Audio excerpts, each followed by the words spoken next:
love it. And I'm super excited. Today is Wednesday, and it is, what is today? The 27th? It's almost a new year. We got lots of things going on. Everybody's got their resolutions.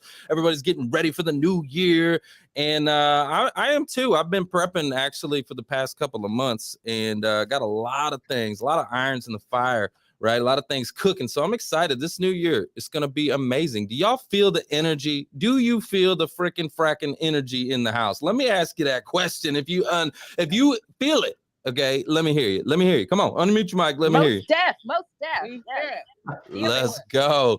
Let's go. All right. Well, let me go ahead and reset this room. Let's rock. Let's roll. Let's go. Cash flow. Well, good morning. Good morning. Good morning. My name is Trevor Houston, and this is Breakfast with Champions, the Millionaire Breakfast Club.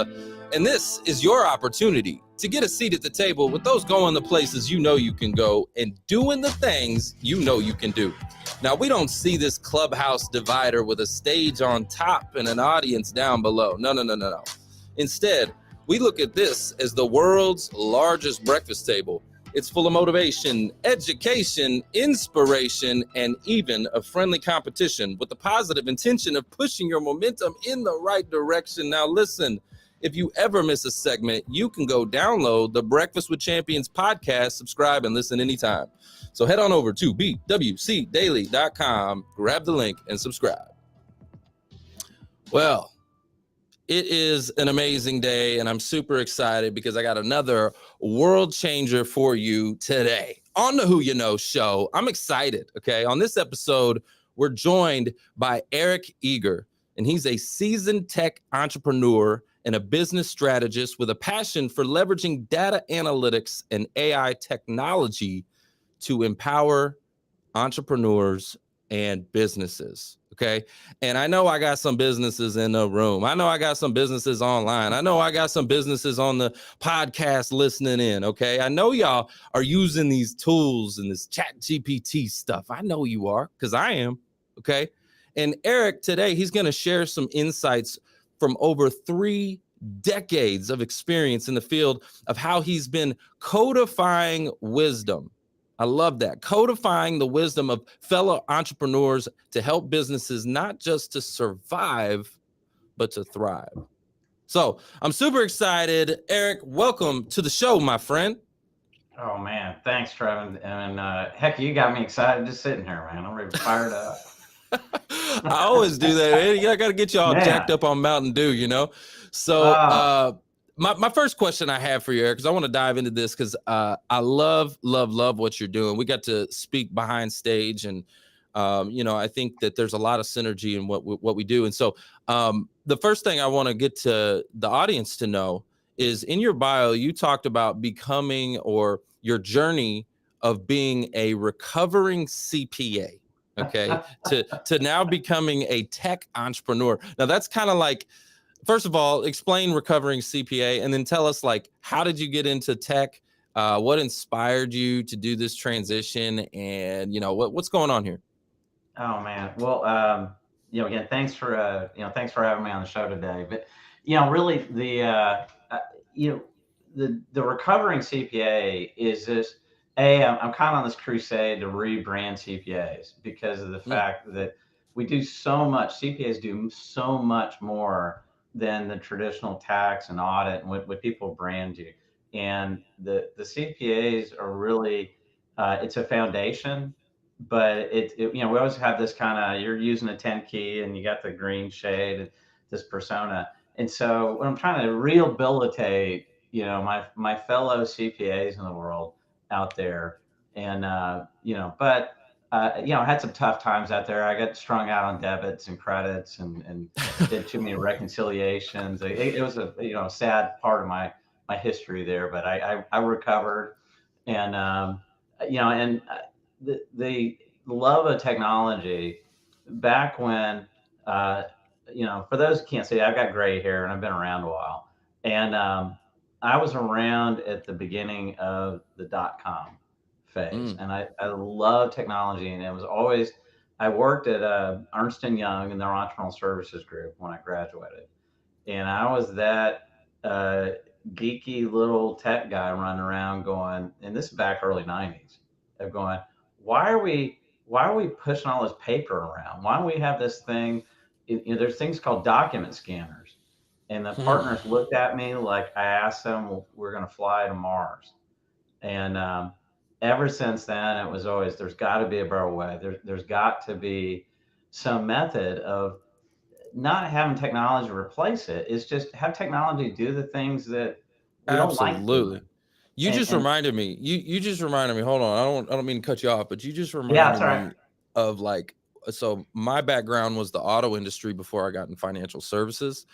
And so the auto industry, they were pretty forward, I would actually say, in some ways, with technology. So things were pretty easy. And then when I got to financial services, man, these applications that were like a phone book, okay, Oh yeah, and just the paper, and I'm like, this is insanity. I remember going like, what are we doing here? This is insanity. And so it was just so frustrating for me, to have to go through that process. I was like, this is like going back in the day. Let's get a chisel and a hammer and do business that way. Then let's just go yeah. crazy with it. It's stupid. Anyway, so you reminded me of that. Yeah, exactly. And then what happens is, I was Ernst and Young, got that entrepreneurial flair, left and started my first business. And that first business, I realized that I had to use technology. It was a wheel distribution to car dealerships. We at one point Oh, had there you go. 300 car dealerships throughout Texas and New Mexico and Louisiana, Oklahoma, and I was having to drag, networking. This isn't just analytics. I was literally dragging cable across warehouses to wire up networks, Wow. ground up, from how to utilize technology in changing the odds for business. And I learned so many lessons on cash flow and all these other things. But Mm, eventually, what happened was just I had such a love of tech, and that was the emerging.com. And so I started working for some of the bigger technology companies. One point there was one where I was working with the Fortune 500 companies. I went from little companies, and I was in awe. I was working at ExxonMobil at the time doing technology, and I was always in awe of, holy cow, this is at that time the single largest company in the world. And I was like, oh my gosh, this is the big leagues. This is the show. And when I realized when I got there, I said, man, they got their act together. I mean, these guys, man, if they are billions of dollars, they know how to do stuff. Well, what I figured out, and it was just eye opening to me, maybe I was naive, is that they got the same problems as everybody else. They just got more mm. zeros behind it. Yeah. And A lot of times too, some of these bigger companies, just depending on how long they've been around, can't, it's like, in order to have change within a big company like that, it's like moving a giant ship. So like it's a lot harder to get anything done to make some change. Talk to me about that. So how did you get in there and shake things up a little bit with a big company like that? well, what happened was it was just things that what I began to realize at these big companies, and you're seeing evidence of it now. This was years ago, but they were so big and slow and moving things Hmm. that um, what happened was you just kind of had to take these incremental changes. When I asked about doing spend aggregation, some other stuff, it was such a gigantic task. Like, because here's what I have: big companies, nobody's a risk taker. Right. Nobody, because guess what? I get paid a lot of money, and you're not rewarded for risk taking, That's because if I so step true. out and I mess up, and if I learn a hard lesson, they don't Mm. go, "Hey, good job, man. We innovated. We learned something. Dust yourself off. Let's do this again." They go, "Thank you very much, Here's your and box. you need to be working for somebody else."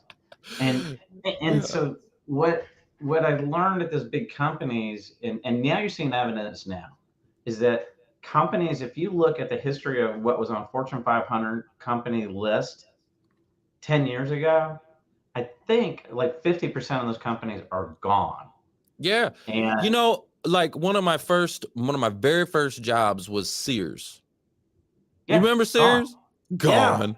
Like that was a perfect example. I remember going back, years and years and years later and going, "Oh my gosh, they're still using the exact same computer systems and just like ancient stuff." Like I'm talking like ancient stuff and I'm like, "You didn't change at all." Blockbuster, same thing. You just didn't adapt. And it's like if you don't adapt, you're going to die. Like you're going to go out of business, especially now. Okay, well let me ask you that question in Let me ask you. today. Let me.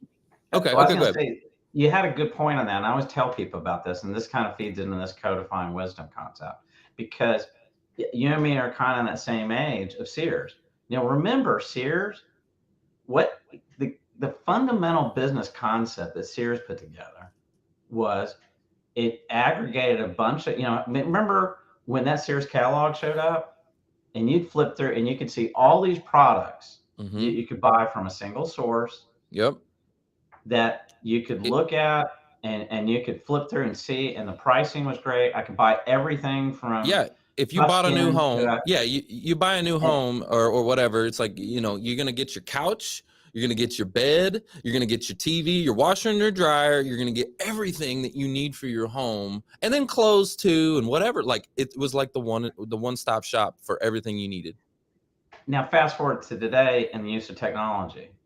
Name me Amazon. another company right now that aggregates a bunch of product from a bunch of different people. They make it real easy to buy, i.e., one Amazon. click, and Amazon. everybody's talking about that they're getting too big because this happened a long time ago in Sears, and they said they were getting too concentrated, and Congress was saying, "Hey, we better break them up." Mhm. Guess what's happening today with a very large internet company with a lot of power and concentration on managing tiny suppliers, big suppliers, copying suppliers. Yeah.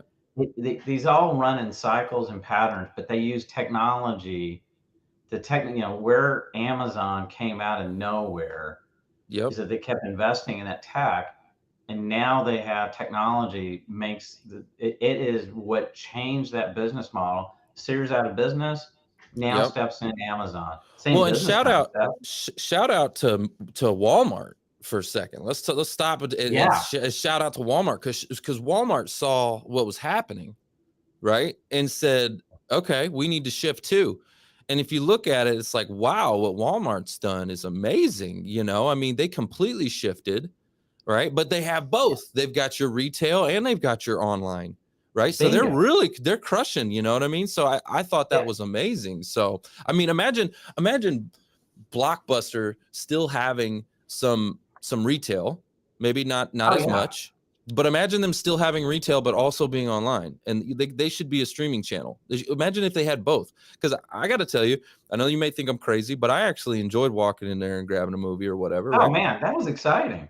And you were Yeah. hoping they had a new release, and you go in there and Yep. oh, they got it, grab it. You'd be waiting by the front line, seeing somebody Hmm. turn it in. Yeah, But that's a yeah, imagine if they had both, right? Like, but they just didn't adapt, so they went completely. They should be a streaming channel. Like, you should go on your TV and you should go Blockbuster. Like, why not? and and you know what happened was is that and you're seeing it now, and hopefully the bigger companies are recognizing the innovation that Hmm. 10 years ago, talking about disrupting industries, Uber, you know, Oh, taxi man, companies. You're yeah, seeing these, Airbnb. You're seeing these companies with the leverage of technology totally changing business models. And these aren't like rocket science kind of business models. They just learn how to, hey, nobody enjoyed the experience of using a cab. Well, let's create this, utilize because Uber wouldn't exist without technology.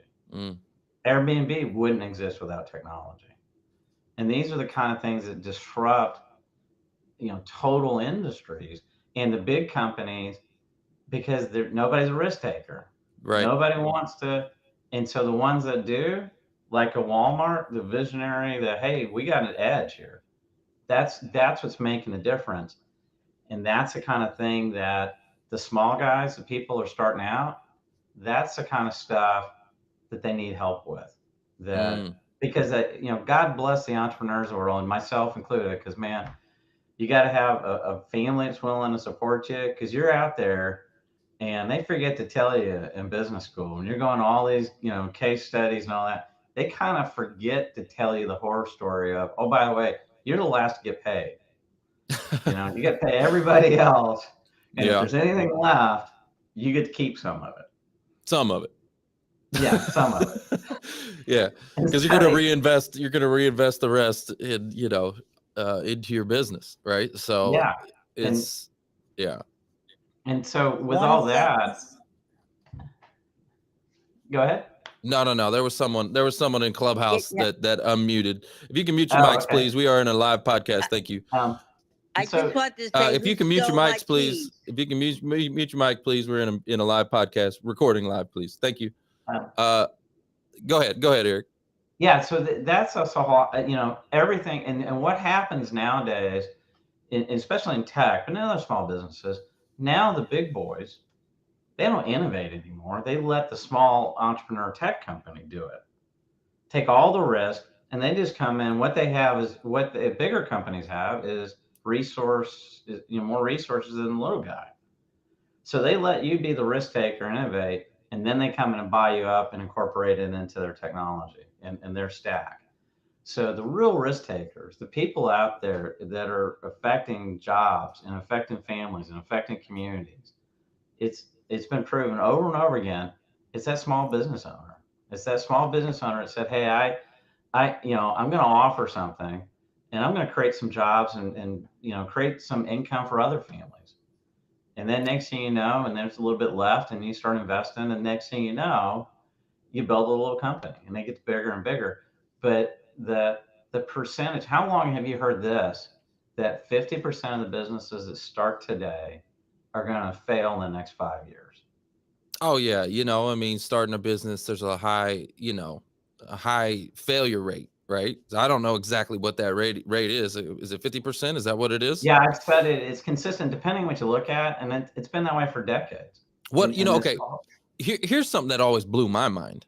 Okay. yeah, Especially where I live, I'm in Dallas, Texas, and so you've got restaurants like crazy, right? Like yeah, we got food on lock, right? So we got all these restaurants, and it's so competitive, yeah. and I'm like, and the failure rate in restaurants is so high that I'm like, okay, why would anyone do that? Like, if like, hey, you got about a 90% chance you're going to fail in the first 3 years. You got about a 90%. Like, why would you choose that industry to go into? You Like, know, why that one? but But people do it all the time. Like, they're and everywhere. because you know what, there's people that go, you know what, 10% make it, I 10%. guess. That's just the beauty of America, I is that they guess. go, hey, I can do it. I can change the odds. It can be different. There's got to be like a super super high, like the people that make it, okay, once you get into the green, right? Because you Yeah, start off in the red because you're paying for all this equipment and everything else. I'm sure yeah. you're in the red for probably 3 to 5 years, and once you get to the green, it's got to be really green. Otherwise, why are people doing it? It's got to be like, you know what I'm saying? Like, they better Well, have a super super high profit margin for them to make it worth that high risk in the first 3 to 5 years, right? well, and that kind of gets into this concept. Okay, let's use that restaurant concept for a minute. Okay. Okay, usually business owner goes, hey, I can create great food, so I'm going to open up a restaurant. Well, what happens a lot of times, guess what? I've never opened a restaurant before. And then, and so what it did, you study these stages. Harvard Business School has this 5 stages of business growth, and I've experienced and failed multiple stages of it. But what happened is that restaurant entrepreneur, guess what? They don't know. The biggest thing about business owners, myself included, was that I didn't know what I didn't know. True. And it was always that I'm working harder. And so the answer, a lot of times, if I didn't know what I didn't know, the answer is, well, I'll just pour in more hours, more time Mm, to overcome this learning gap I've that I been don't there. know. And Yep. so I'll put more time in. And then what happens is I make mistakes.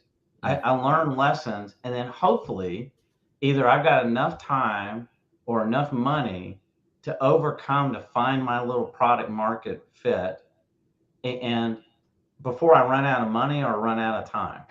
And so there's this race against getting something where I finally find that recipe that people will stand in line in Mm, my restaurant, or people finally notice my restaurant, and then it's all a matter of timing and resources. And and you hear all this, and this kind of set me. I was lucky enough to be part of a great team, and we built an international software company, and we sold that about 4 years ago. And I got to take a year off because this was bugging me for years. Because what happened was I'd sit in these CEO groups, and I was lucky to be part of a Christian CEO group here in Dallas called CEO Institute. And in that group, we'd have people from all walks, different industries, and we'd have great speakers. But what I'd see is that we kept repeating the same mistakes. And I'd be like, I wish somebody, like, let me ask you, Trevor, in your career, how many business lessons did you learn the hard way mm. that you wish somebody, like, if you could jump in a time machine and Trevor today could fly, go back like Marty McFly Oh my and gosh. go and bump into you and say, hey, don't do that. It cost me lots and lots and lots and lots and lots and lots of money. Like I was just talking to one of my mentees. I got a group of new agents and advisors that I'm mentoring right now. And Yeah. I was just talking with one of them. I'm like, listen, like I couldn't stress the fact that, like, hey, you need to do some work with us. Okay. Meaning, like, bring your cases to us. Let us show you, because I was like, you don't understand. You don't know what you don't know. And you're going to make these mistakes. I've made some mistakes that have cost me so much money. And I was like, they ended up being blessings because I learned from them and Yep. changed what I was doing, and they ended up making me a lot of money. But you Yep. don't have to do that. I said, listen, there's this like formula here, okay? So a fool doesn't learn from their mistakes, okay? Yep. A smart man learns from their mistakes, but a wise man learns from the mistakes of others, okay? So do Yep. you want to be wise, smart, or a fool? Which one you want to be, right? Well, and Like, let me add to that. And John Maxwell says even the smarter one learns from other people's successes. there you go. Ding, ding, ding. I like that. That's a mic On drop. top of that, and and to your point, when I sold, and I took a year off, and I had the blessing to spend time with my sons, but I kept seeing his mistakes and patterns, and I go, there had to be some reason why do businesses keep failing? Why do we start and keep repeating the same mistakes? Mm. Well, I studied and researched, and there's all these, financial literacy, and you'll see marketing and all that. But it all came down to, I found a study that UPS did about 5 years ago, and that they figured out and found the one thing that could change the odds for business owners by 70%. That 50%, it literally changed the odds by 70%. Wow. What's And that you know one what it thing? is? Yeah, what is it? You What know, is it? What is it? one thing, What's yeah, that one thing? it's it was access to mentoring, which is basically access Ooh. to wisdom and knowledge. Oh snap! All right, look. I got the agent that I'm mentoring right now. I'm gonna be like, hey, did you hear that? This is gonna take you. That's amazing. Okay, so you go from 50 to 70%. Is that what you're Yeah, saying? it says instead of 50% failure, of that 50%, they said Right. the ones that had access to mentoring and wisdom and knowledge Mm. would change the odds of surviving past 5 years by 70%. And There's I no think, other one thing that would change it. And that, when I found that, I started, and here's the thing that kind of set me on this path. Then it was like, because here's what happens: as part of that CEO group, I got introduced to some phenomenally successful entrepreneurs, some of them, billionaires, and some other great people. And when I started to realize the things I was doing in my little, we had a 50-person tech company, decent size. But I thought, well, again, naive thinking, well, obviously this billionaire said, what I found is that there's a pattern Hmm. of success that they followed. And Hmm. and here's the other thing, to your point, like you're trying to mentor and help people. There's so many good people out there that they go, hey, they would tell me, Eric, I've been blessed. I have more financial resources than I need. I just want to pay it forward. And I just want to share my knowledge and wisdom and experience to help other people. And that, not to bounce around too much, but on that mentoring, it made sense because if you look at the growth cycle, so you always see this kind of flat, flat, flat and hockey stick. Yep. What happens is that there's experience gaps all along the way. And it's not because you don't work hard and really smart people. It's because, for example, most 95% of the businesses start are people that produce a great product or service or great salespeople. Only about 3 or 4% actually have any financial literacy. And so what happens is they have these experience gaps. And what you try and do is that you try to plug them in with people you think know what's going on. So you guess what? You go hire your friend because they sold cars before, or you sold this. And what happens all along the way, you're just trying to plug these gaps. And so what happened was, and then we figured out this, well, if you got mentoring, then there's somebody who's been there and you can listen to wise counsel, hopefully. Absolutely. Okay. Absolutely. Well, what I figured out was that now I'm talking to these successful people, and I just want to share my knowledge, like you are. Hey, I just want to share my knowledge. I just want to help these people.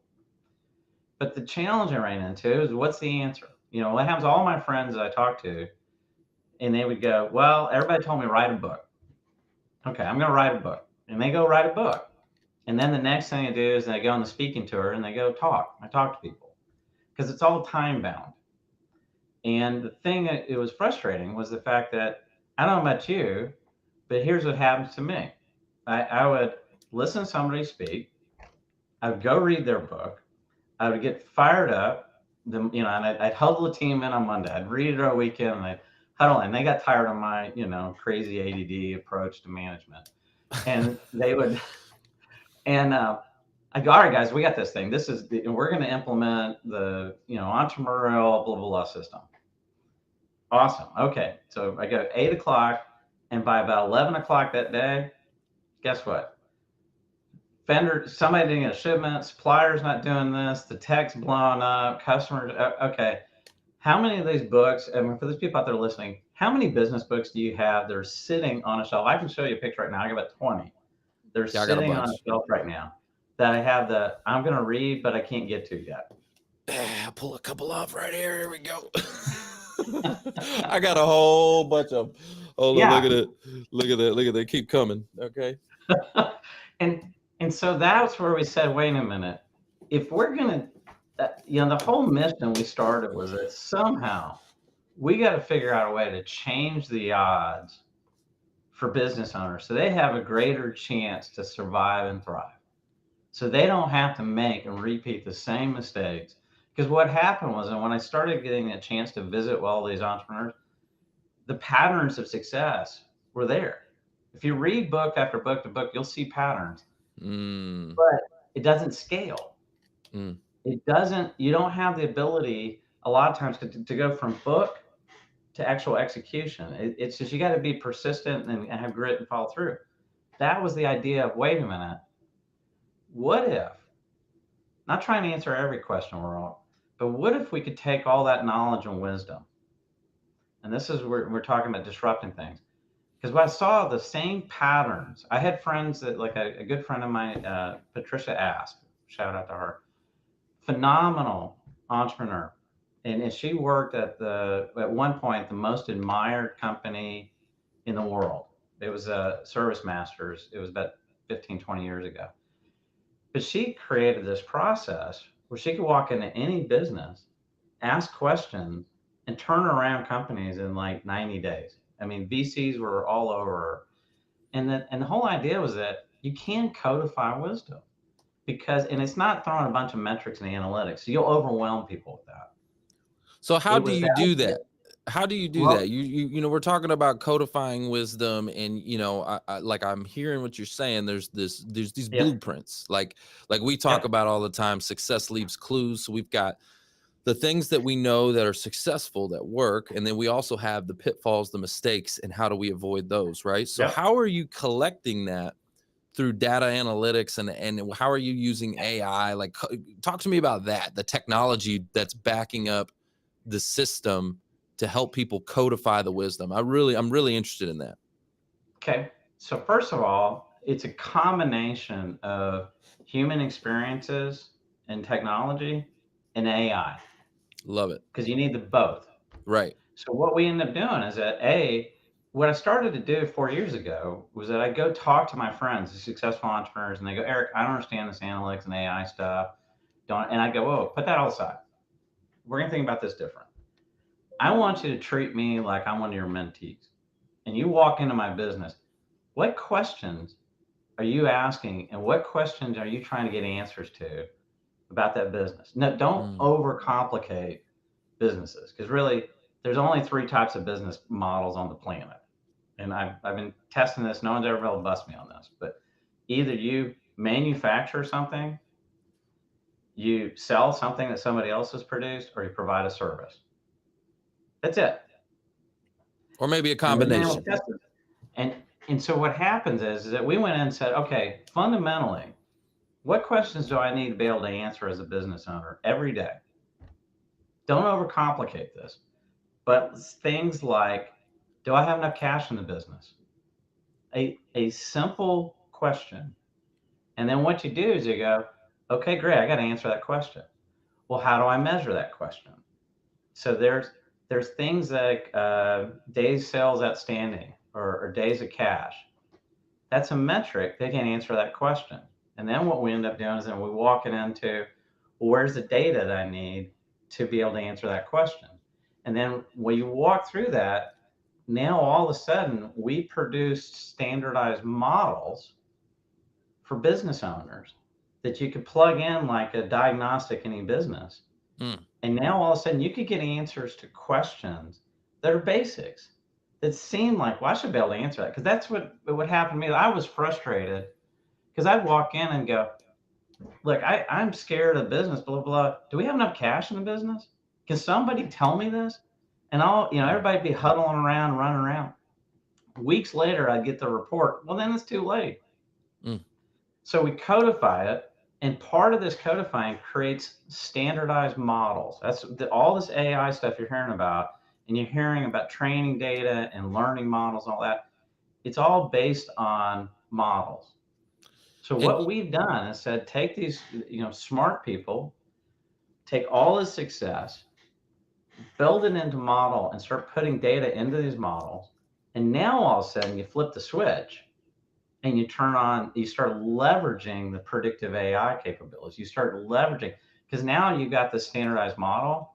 Now all of a sudden the AI can come in there and start identifying patterns. mm. So in the patterns, we'll start doing predictions. uh Uh, and now the more we feed into this AI for small business owners, all of a sudden you're getting the best of both worlds. You're getting years of experience of people who successfully climbed the mountain that can scale. We can literally plug in this data and 24 hours later, you could be mm. done talking and we can hook into your system. And 24 hours later, I can answer years of data about your business and things that are fundamental. I'm not trying to reinvent the wheel. It's And does answering it tell basic questions. and does it tell you, like, okay, so kind of what I'm hearing is, you go through the process and it's going to show you strengths and weaknesses, deficiencies, hey, like things you're probably not even aware of. You're like, oh man, Yeah, I'm really not even strong in this area. Like, because a lot of times as a business owner, you're just go go go go go go, and it's like, yep, you don't even realize here's this blind spot over here, man. You're about to get clipped. bingo. You know what I'm saying? And so it could show you deficiencies, things like that. And Yep, then does it show you like a roadmap, like, hey, here's this deficiency, here's what you need, here's what you should do based off of the bingo. years of experience. Okay, perfect. Yeah, Love because that. what happened was, is that it's kind of like driving your car. Yeah. Okay. if I have a gauge on there that says I'm about to run out of gas, like Mm, cash, part of me, and this is where technology has been trying to do this. Okay, great. Analytics shows I'm running out of gas. Okay, well, thanks, Captain Obvious. If I came in yep. there and said your business is Right. running low on cash, great. What I need to know is, what do I do about What it? do I do next? Yep. Okay, so this is where we plug in generative AI, because generative Mm. AI is really, at the end of the day, it's aggregating a bunch of knowledge so you can ask a question about it, and it will aggregate all that knowledge and spit it back to you in seconds of Is it what you can do about industry? Is it industry specific type, like, it. or is it just because I mean, like I would imagine, this is just me thinking Yeah, out loud here, that I would imagine that in my industry, the solution to whatever deficiency I'm running up against could potentially be different than other businesses, right? yeah, There's probably a lot of commonalities that could also occur that right. but there's probably some things that are like unique and different and And which, I'm sorry, which is true. Um, so in your deficiency, so there's horizontal problems, like every business on the planet is run on cash, and you're getting revenue somehow. So there's horizontal problems and questions that everybody faces. Doesn't matter what type of business you're in. Then you start drilling down into specifics.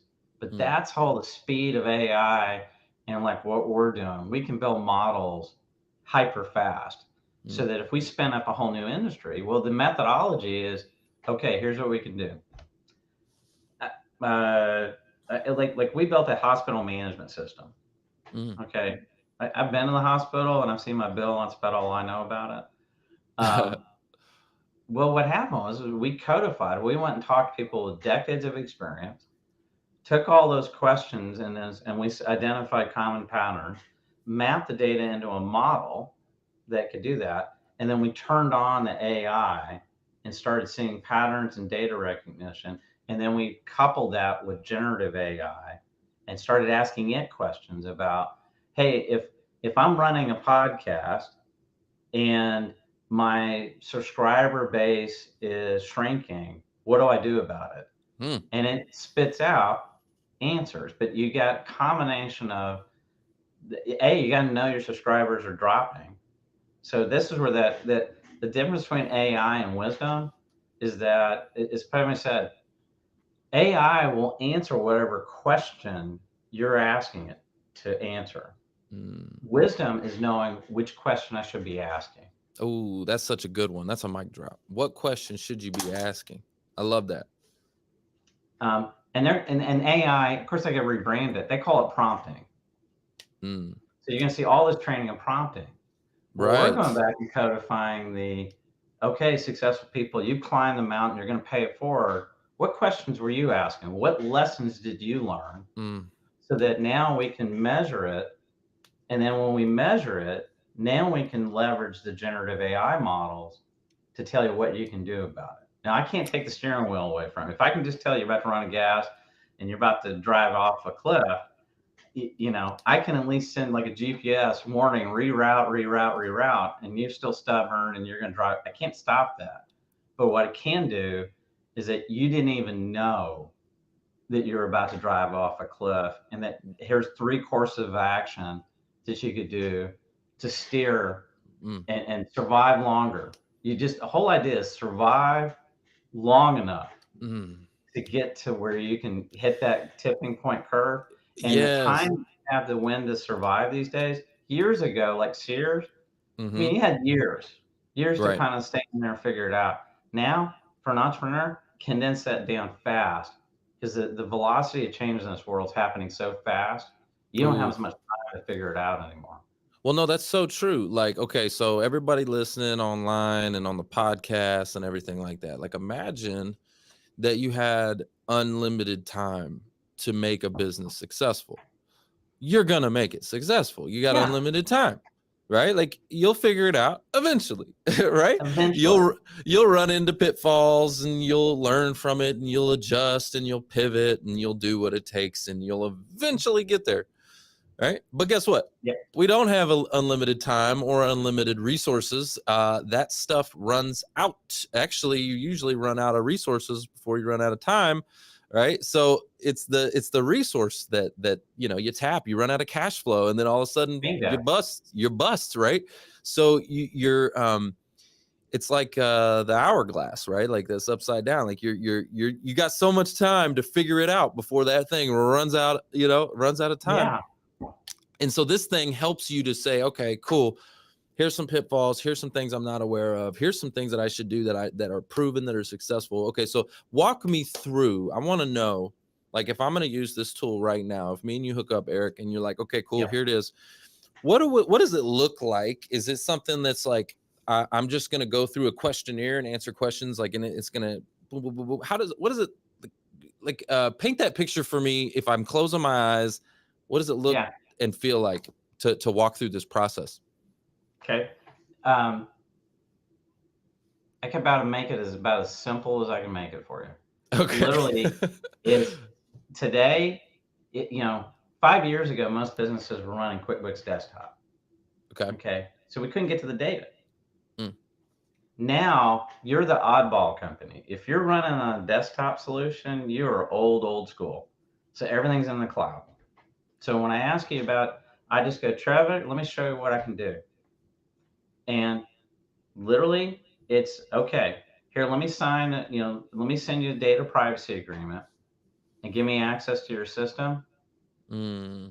And in 24 hours, I will come back and, like a doctor in a diagnostic, I will pull the data out, run it through our models, and I will sit down with you and tell you, hey, here's in the financial area. Hey, I bet you didn't know that your repeat business. Well, that's another one.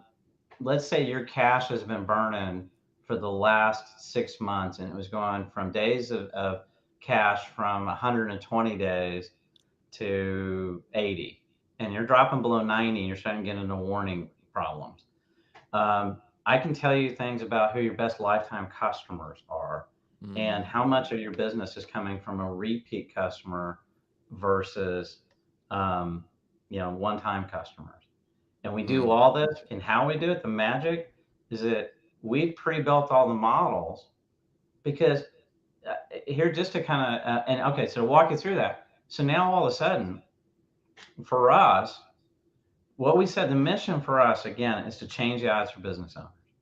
Okay, so we're doing that at no charge for us because that's our mission. So if you walk away from that and you just found out kind of like, hey, you got high cholesterol, I didn't even know it, kind of thing. I was burning cash, didn't know I was losing customers. Great. At some point, we feel like we helped you in that mission.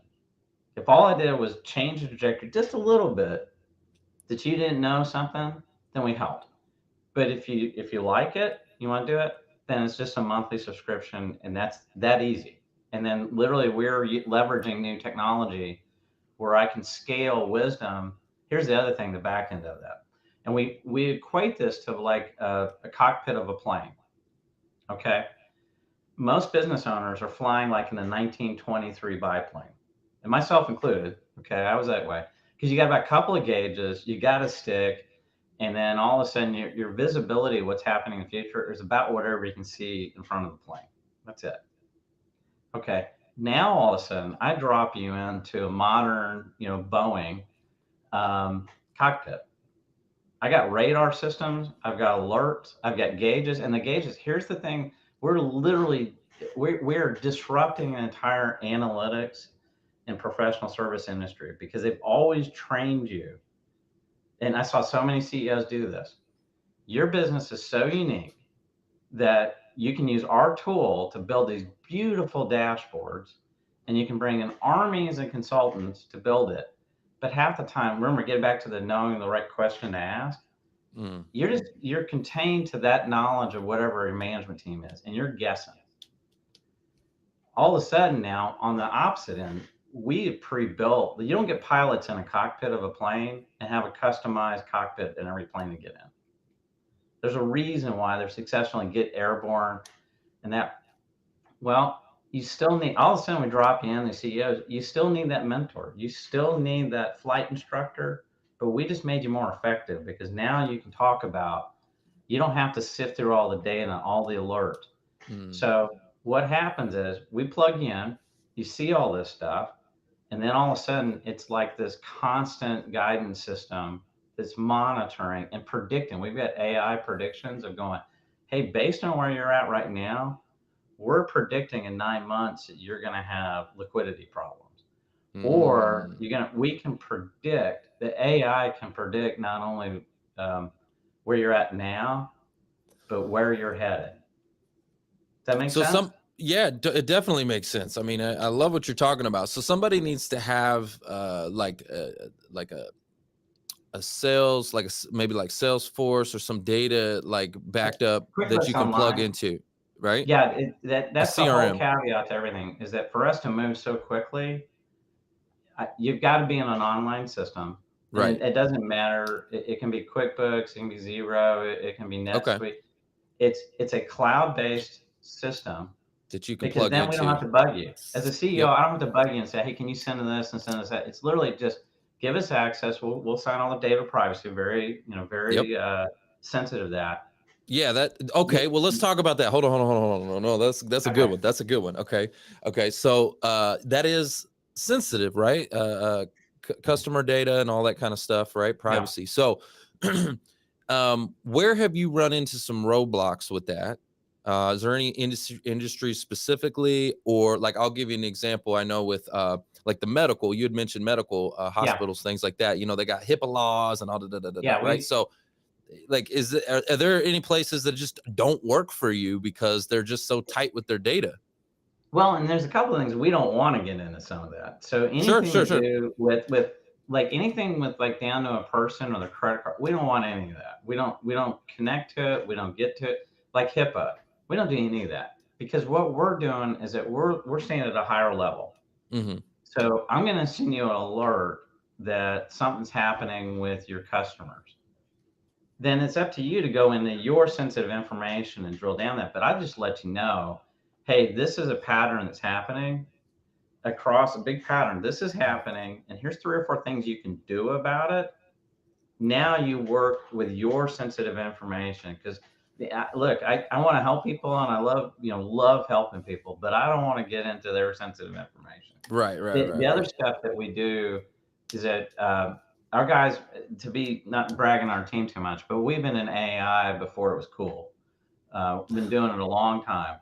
And the other thing too, we anonymize anything we're doing for market trends or AI purposes. So people get worried about us going out in the cloud.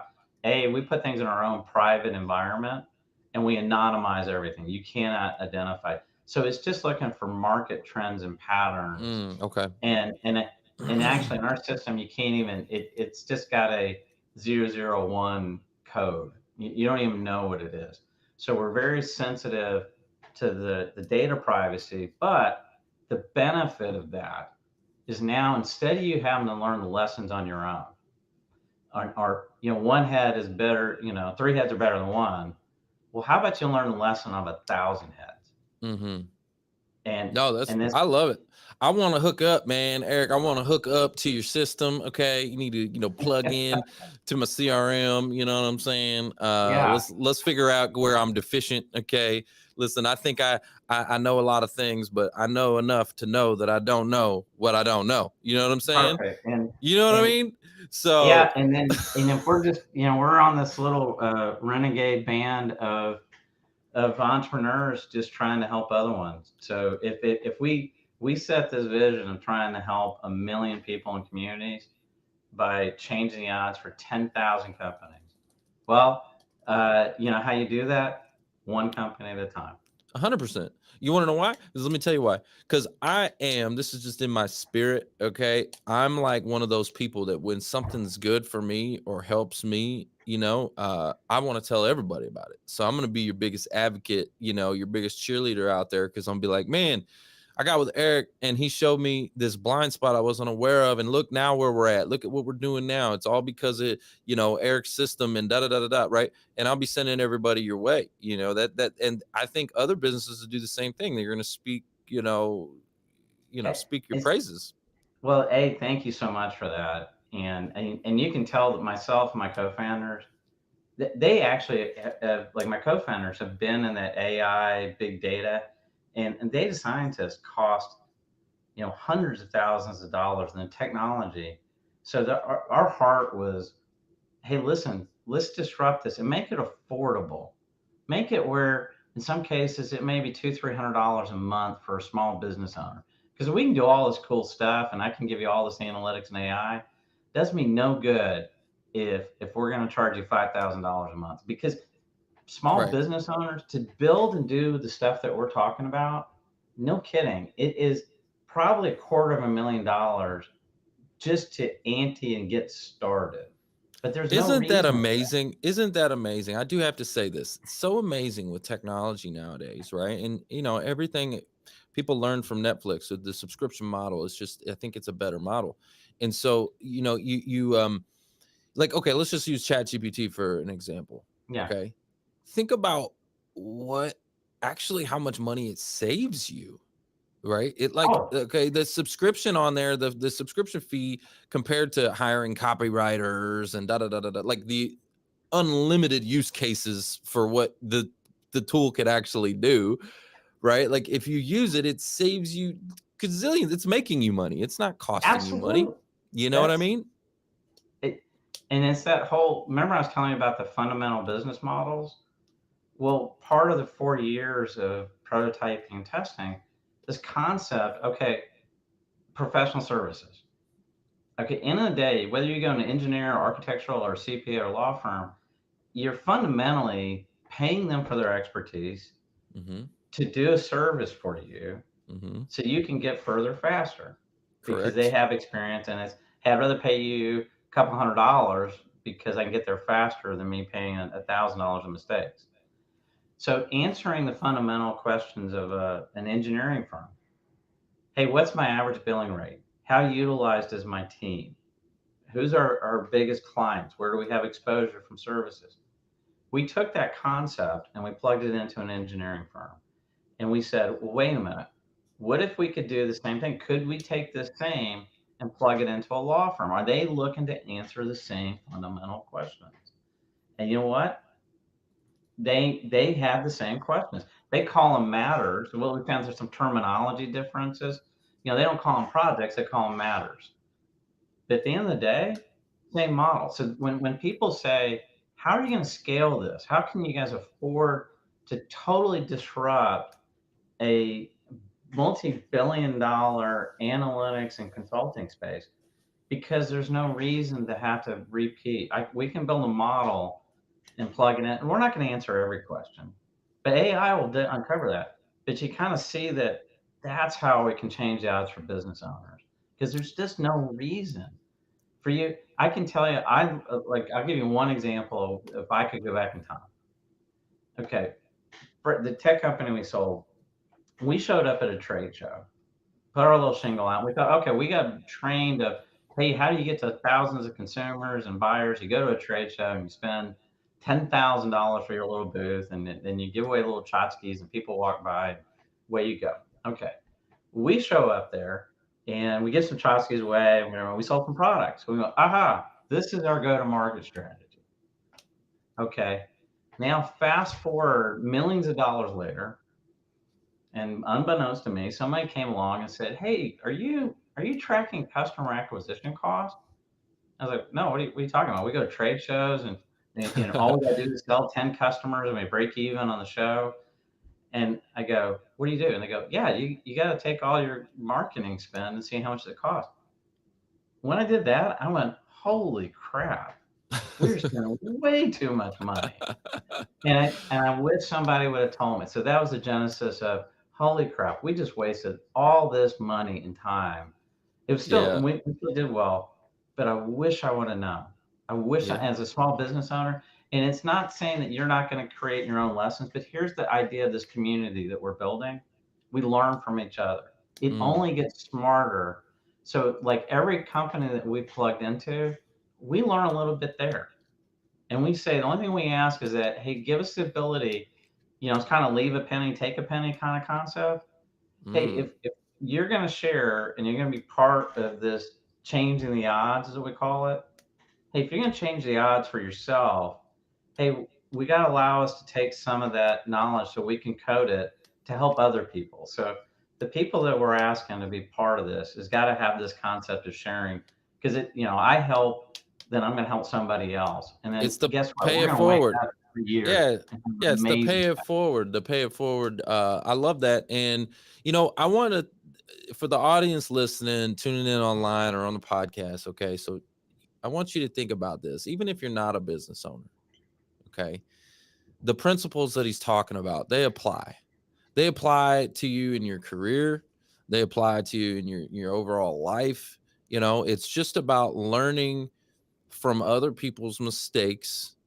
Uh, it's the same concept. I did same concept. I went to 10x Growth Con last year, and they had 10x Health Systems, and they look at your genetic code, and they find those deficiencies right in your genetic code, so that you're not plugging in trying to take supplements for the wrong things or taking pills to solve the wrong issues like you have a genetic code and there's a specific deficiency, and if we just fill in that gap, okay, with whatever it is that's missing, it solves so many other issues, right?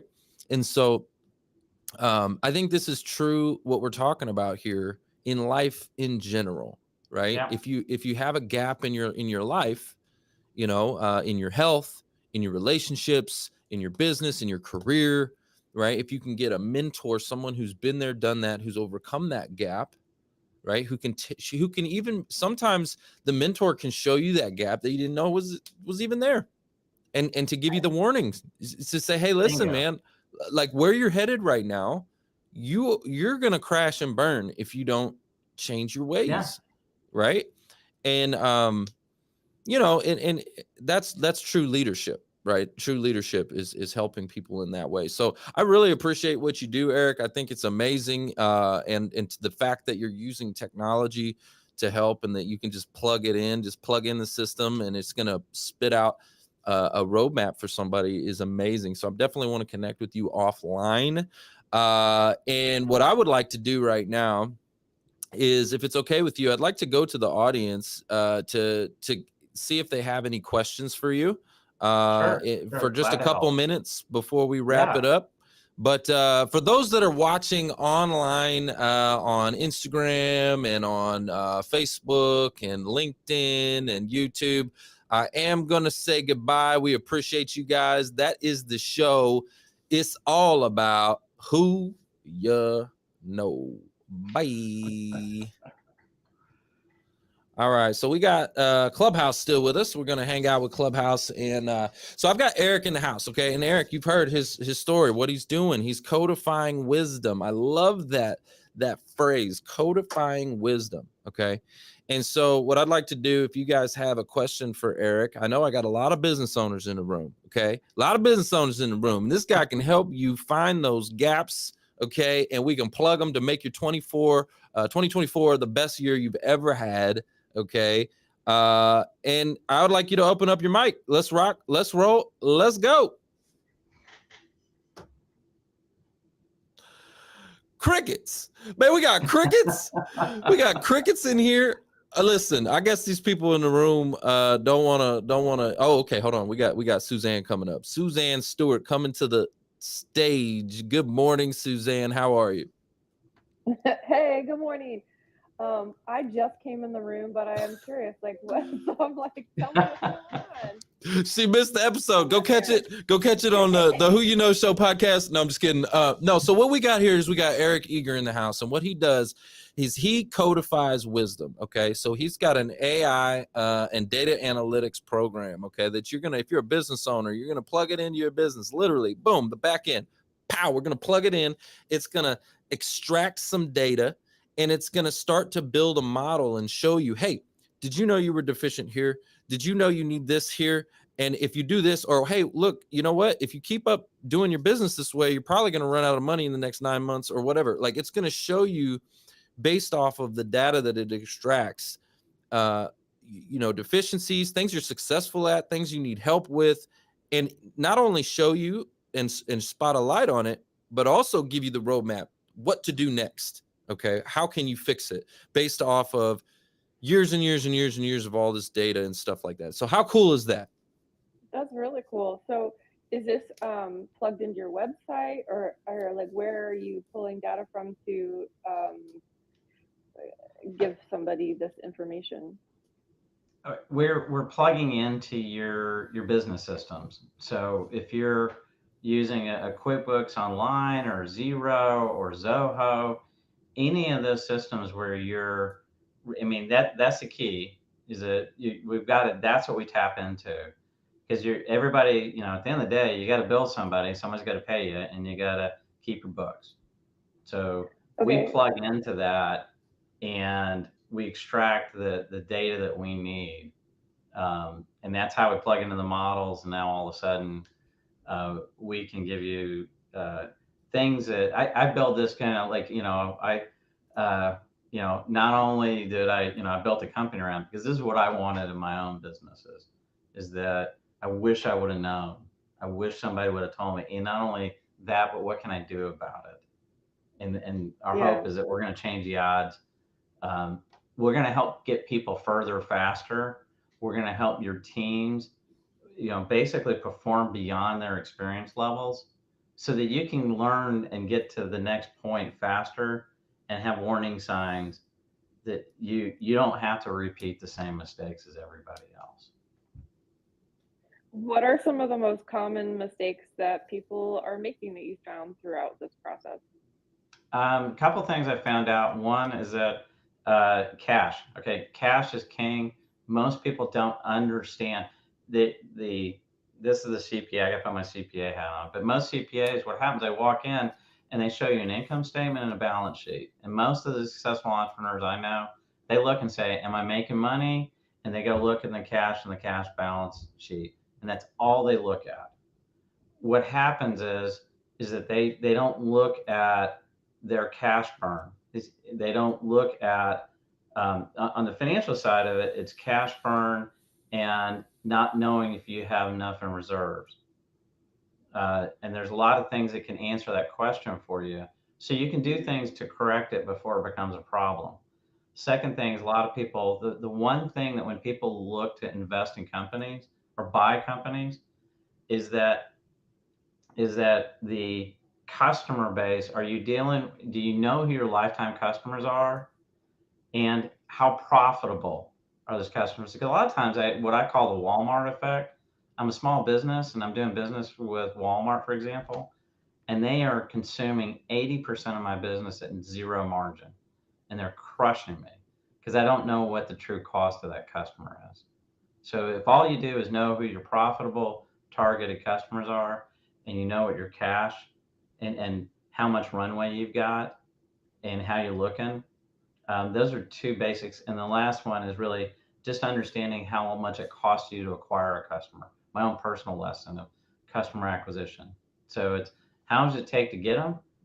Are they profitable? And do you are you building cash so that you can, get that next group of customers in?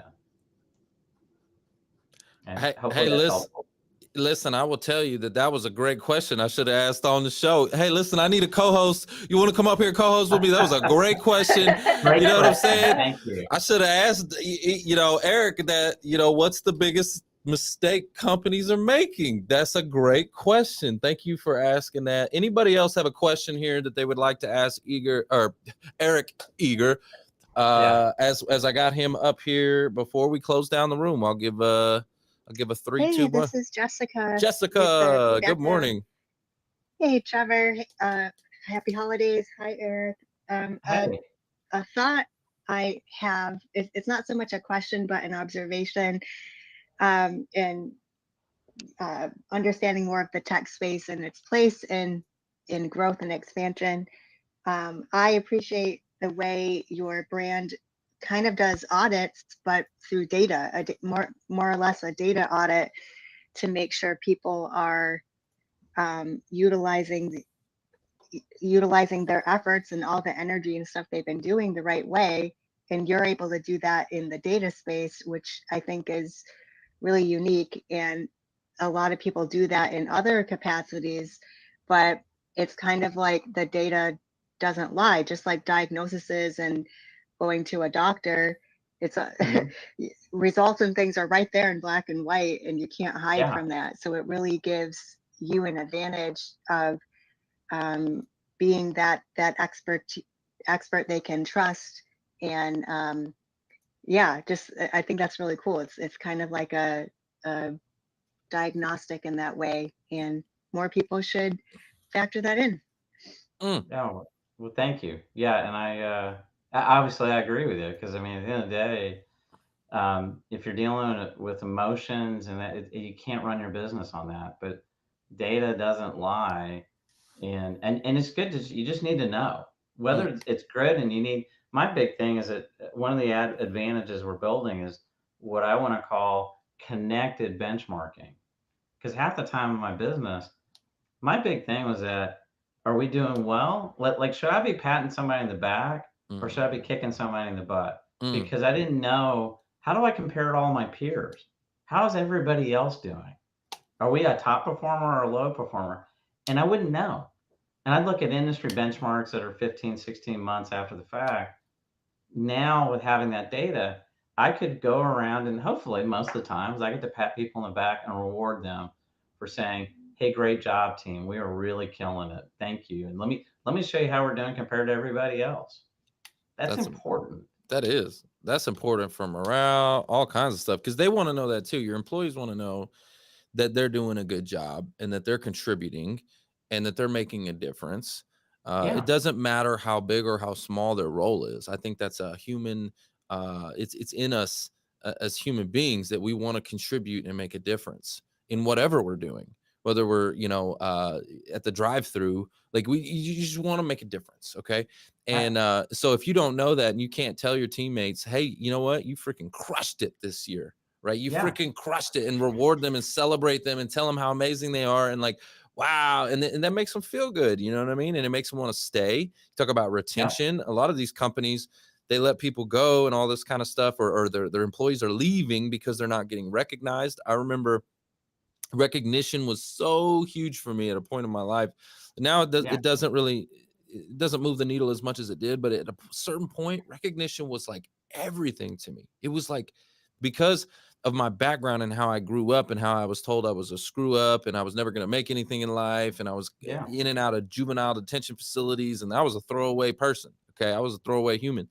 Okay, and then when I finally started to make some success in my life, that pat on the back, like, good job, man, you're in second place. Oh, what? I'm in second place?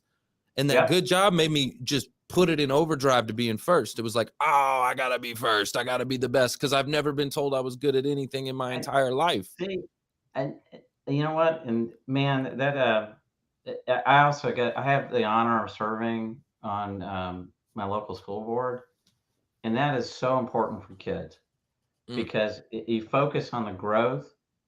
And, because hey, if some kid comes in that with a low, a 50%, and they go from 50% to 70%, that's huge. Yeah.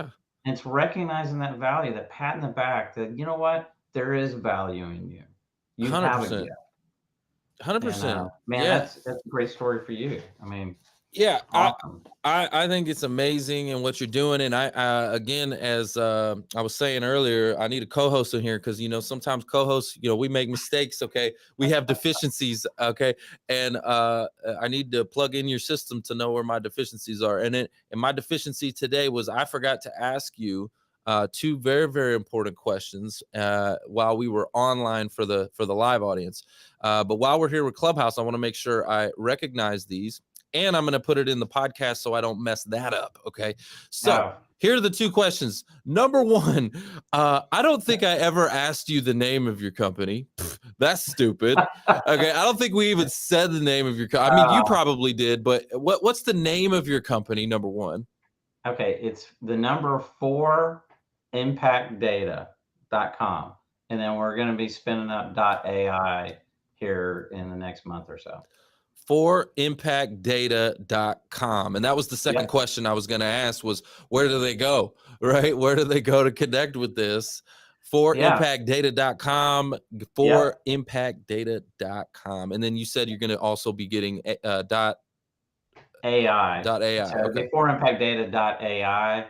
And then if anything that, if there's anybody out there that says, hey, I need help, I could use this, the mission is to help, because we could charge a whole lot more and start doing like a typical thing. Our whole thing is, let's see if we can help you. Let's see if we can plug in, get some data in there. And if we do a good job and it's something you want to keep, great. If not, at least, we walk away with something that could be helpful for you. That's And, amazing. and, Is and we there got so much stuff going on behind the scenes. So if you don't see it on the website, like we talked about, we don't have the website because we've been kind of working a little bit in stealth mode, because we're a little ragtag team of tech people, and I got to be careful for the big boys don't come in and squish us before we get started. So anything we talk about, there's an email address. You can email me directly, and you can see the heart. We're trying to help. Wow, that's something to think about too, right? Because yeah, you're right. You're in the tech space, and yeah, you're right. These big conglomerates out here, they're like, oh, what is this? You know what I mean? Let's just eat your lunch. Like, let's eat your lunch. Like, you think about Facebook. Facebook eats everybody's lunch, or they buy their lunch. One or the other. They either eat it or they buy it. They're like, I'm gonna consume you one way or another, and that's what they do. Facebook, shout out to you. But no, okay, so that's really good, guys. Go to what is it? Impact Data. For Impact Data. Or you also said they could email you directly. They can just email me directly. As you're talking about that kind of, pay it forward. There's a book that a friend of ours, Casey, Casey recommended. Haston. Yeah. Yeah, and it was called Go Giver. And yes. Man, it is a awesome book, and we've actually embedded it into our core values of our company. Love it. Hey, just, if we can give away information, if we can that's going to help people, good things happen later, but our motivation is to help first. All right, y'all guys need to go connect with him, and I'll make sure to put all this information in the podcast show notes as well, because I messed up while we were live. I didn't ask you, so it'll be in the show notes. Y'all can connect with it there. Thank you, Eric, so much. We appreciate you being on the Who You Know show. Wow. For everybody in Clubhouse, make sure you go. There's a link up above. Go subscribe to the podcast. There's tons of information there. You guys will see tons of amazing interviews. I'll have this one up here in the next few days. We'll get it up live on the podcast. But I'm going to go ahead and close the room in Clubhouse. Okay. So let me go up here to the 3 dots. Guys, we appreciate you. We love you. Thank you for being part of Breakfast with Champions, Winning Wednesday. Closing the room in 3, 2, 1. Bye. All right. So that's a wrap there. All right, man. Eric, thank you so much, man. What an awesome episode. Seriously, great information. And I do want to connect with you too, on some of those other things that we were talking about. Yeah.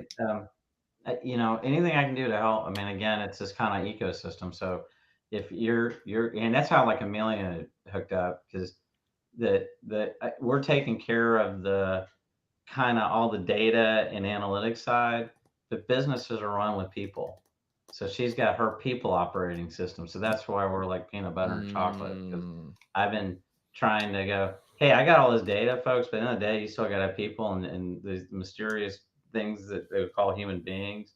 And I got a friend she's built a system that can help you with really helping grow those people. But, well, one thing you could do for me, I've got a quick ask for you is, so I'm building up some video testimonials of this podcast. Okay. Sure. So if you could take, under 2 minutes, I'm actually going to send you a QR code and a link. Okay. Yeah. The easiest way to do it is from your phone.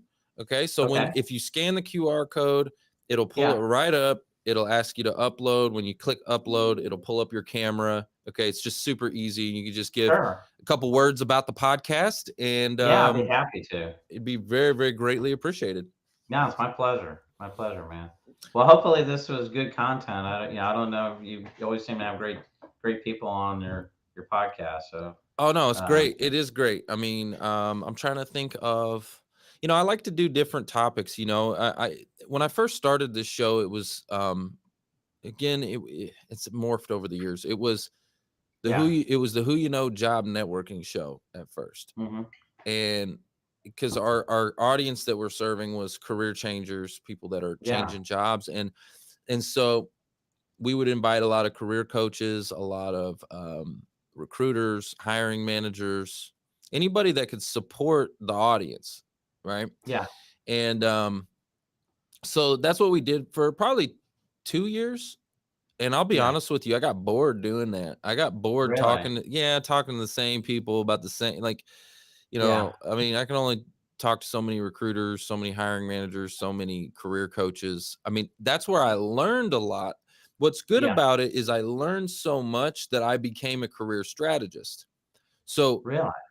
yep. So I help career changers not only with the financial impact of the career transition, but I also Yeah. help them with career strategy and recovering their income. So I help them recover their income and manage their money at the same Oh time. man, that's awesome. Yeah. Yep. So that was a Oh man. blessing of doing the podcast because I got to interview these career coaches and I just learned so much Uh, um, that I became a career strategist. I started teaching when I was learning, started teaching that to the job seekers, and that's how it happened. Well, let me ask you too. With talking to all those people, did you start to see Oh patterns yeah, 100%, of the same absolutely, questions, 100%. same content? Yep, See, that was this whole idea of code because I said the same thing. yep. I And did the it was same thing when I first started talking with the job seekers. I would sit down with them, and it wasn't about like, let me ask all the financial questions. I was yeah, asking questions to get to the root cause. Like I was saying, hey, so what's going on? You're in a job search, you're in this transition right now. What were you yeah, doing before? Okay. What are you looking for now? What kind of yeah, salary were you making before? What's your biggest obstacle? What's the challenge? What's that one thing that's holding you back that if you could just get it solved? Is it your resume? Is it networking? What is it? What's yeah, holding you back? Um, and I would just start to see those commonalities, those common threads, and those are the problems I went and solved and built solutions and strategies around. And whew, man, the more I helped them, because people don't care how much you know until they know how much you care, yeah, right? And yeah, so exactly. when I would help them with the root cause, that I don't get paid to do that. Yeah, That's not what I do. I'm not a career coach. I'm not charging them for that service. I'm not charging them for any of that. Like, yeah, so when I would help them with that and they saw how much I genuinely cared, the law of reciprocity, they felt almost a lot of them. I would get some people that felt obligated or not obligated, but like really. indebted, like to give me their money. And I'm like, no, no, no, I don't want that to be the reason you gave me your money. I want you to also fully understand that this is a good decision too, right? Yeah, Like I want to kind of separate the two a little bit, you know. yeah. But it was a good. I mean, people felt so good about one side that they were like, "Here's my money." I'm like, no, no, no, no, hold on, hold on, hold on. I want to make sure that's like, Do you still do that today, or I uh-huh. mean, or is it more just do you do that and Yep. like kind of mentoring on financial advice? I mean, So I like do that. what's your week consist of these days? Like Uh, who do you both. look to help? Both. So like right after this, here in just a minute, I'm about to hop on a group call with my mentees, right? And then right after that, I have a group call with some job seekers, and so yeah, I get to help. I get to help a lot of people. But what I found with the job seekers Hmm. and entrepreneurs, I found a ton of commonality.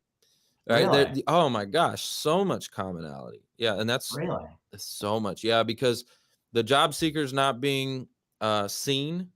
Okay, they're applying online. It's not going anywhere. They're getting ghosted. They're getting constant rejection. All of those yeah, same things are happening for business owners. They're not being noticed. They're trying to get their name out there, get exposure, market themselves. They're like, I would go. It was so funny. I would go to networking meetings and they're doing elevator pitches. I'd go to the job seeker groups. They're doing elevator pitches. I'm like, man, like Hey, isn't that funny? Because you're selling a product or you're selling yourself. that's it.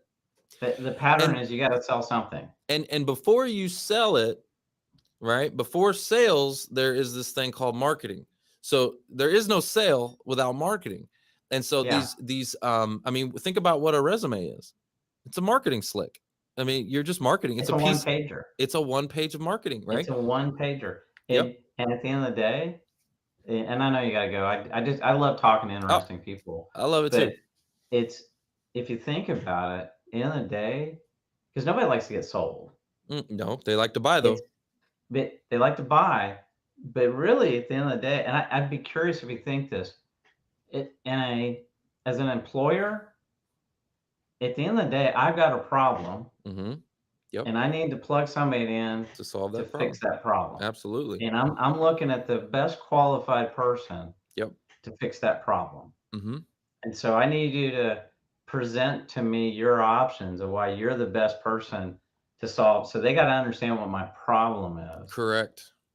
And then it's, hey, let me demonstrate the things that I can highlight of why I'm the best one, because in the day I'm taking my hard earned, my entrepreneurs are going, you're taking money out of my, my kids, my family, because I'm going to bet on you. Well, think about this. So let's go a step further than that though. All right. So they've got these companies, they got their ATS full of people who can solve that problem on paper. Okay. On paper. So what it is okay, I need a hammer to do a certain job. Okay. Yeah. So I got to buy this hammer. So I look at my ATS and I see a bunch of wrenches and screwdrivers, and okay, that's not what I need. I need a hammer. Okay. So, here's 10 hammers. I got 10 hammers here. Okay. But why one over the other? Yeah. What makes this one? What separates it? It's the human they all element. look the same. Yeah, they're all hammers. They all are hammers at the end of the day. But it's the human element. It's the human impact, right? It's why, it's the whole reason why they bring you in for an interview in the first place. Otherwise, they would just look at your resume and say, I need a hammer, purchase the hammer, right? They would just send an offer. Well, and that's not the way it works. Well, and here's the problem with AI that I don't know, you probably already know this, but AI, you got to be careful because it's sifting through all these resumes. Right. And it's got program bias. Oh, totally. Oh, man, I wish we should have had this on the show. This would have been a good one. It definitely has program bias. It learns. And so what happens is, and I hate to be, but hey, if I got successful middle-aged white dude, it's true. That's the definition of success, then they programmed it into the system to go look for that. Mm-hmm. Yep. And it sits through. So the AI will go, oh, here's the output you're trying to get to. Mm-hmm. Where you got to get it where it will look for that's where data comes into play, because it's unbiased. It kind of goes, I'm not looking for a personal characteristic, I'm looking for X. But no, that's so true. Man, it's so true. I mean, we see that with. I know you got to run, man.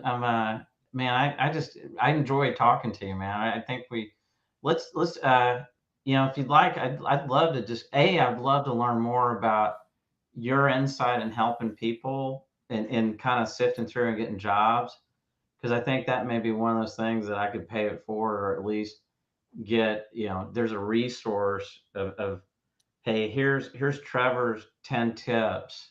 Well, let's grab lunch. Let's grab lunch, because you're here in Dallas, right? Yeah, I'm in Dallas. Yeah. Let's grab lunch. You know what we could do too, just so you know, at a later time, we'll do an in-person interview too. Right. So I don't know why I didn't think about that you were living here in Dallas, but yeah, we'll do an in-person interview at some point in the future, kind of like a catch-up episode, see how business is going, that kind of a deal. And if you'd like, I got my team that's starting to interview. If I could have you on talking about that topic, I'm sure you can talk about a bunch of topics, but if that's a passion, I'd love, because I just more information, we are building this ecosystem to help change the odds.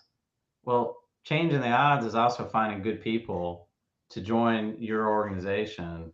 And how do you connect the dots of I got this problem, and now how do I sift through a good hammer versus, you know, the hammer? It looks like a hammer and it may work like a hammer, but I'm not 100% sure if it's a good fit with my problem. So 100%. Yeah, look, All right, let's well- grab lunch. Let's grab lunch. We'll I'm gonna send you an email after this, and let's Yeah. get together, man. Let's do it. well, awesome, man. I love what you're doing, man. Thanks so much for having me on the show. I appreciate the opportunity to just get the word out that we're trying to help people. And it sounds like we're of the same heart. So listen, I'll Absolutely. let you run. All right. And man, have a good holiday, and we'll circle back in the beginning of the new year. All right. Sounds good. Have a blessed day. Thanks, man. Bye-bye. Bye.